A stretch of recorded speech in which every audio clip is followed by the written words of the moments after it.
Աստվածաշնչյան ընթերցանություն ամեն առավոտ Մայիսի 2 Ես չեմ աղոթում, որ դու նրանց աշխարհից դուրս վերցնես։ Հովհաննես ավետարան 17:15 Աստծո սահմանված ժամի յուրաքանչյուր հավատացյալի կյանքում տեղի կունենա օրհնյալ իրադարձություն։ Նրանք կգան Հիսուսի մոտ։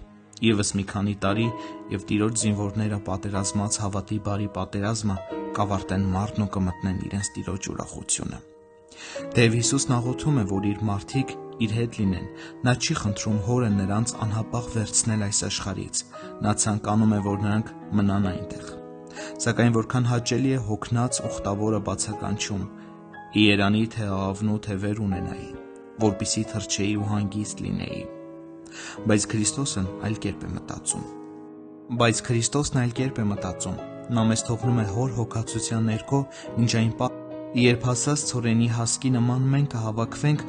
ու կամբարվենք իր շտեմարանում։ Նա չի միջնորդում մահվան միջոցով մեր անհապաղ ազատման համար, քանի որ մեր կյանքը կարող է անհրաժեշտ լինել մյուսների համար և օգտակար մեզ համար։ Նա խնդրում է ազատել մեզ չարից, բայց երբեք չի խնդրում, որ մենք փառքը ժառանգենք ժամանակից շուտ։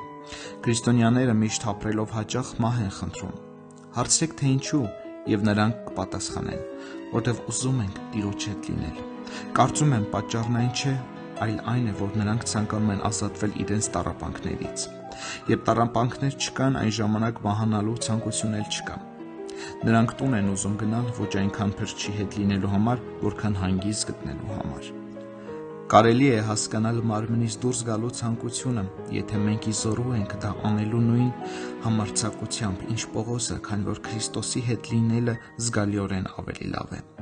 Սակայն տառապանքներից խուսափելու ցանկությունը կարող է եսասիրական լինել։ Թող քո ցանկությունը լինի Աստծուն փառավորելը, քանի դեռ դու իրեն պետք ես աշխատանքի գործընթացում մարտի թունդ պահին տառապանքների հնոցում։ Նա ավելի լավ գիտի, թե երբ ասի՝ բավական է։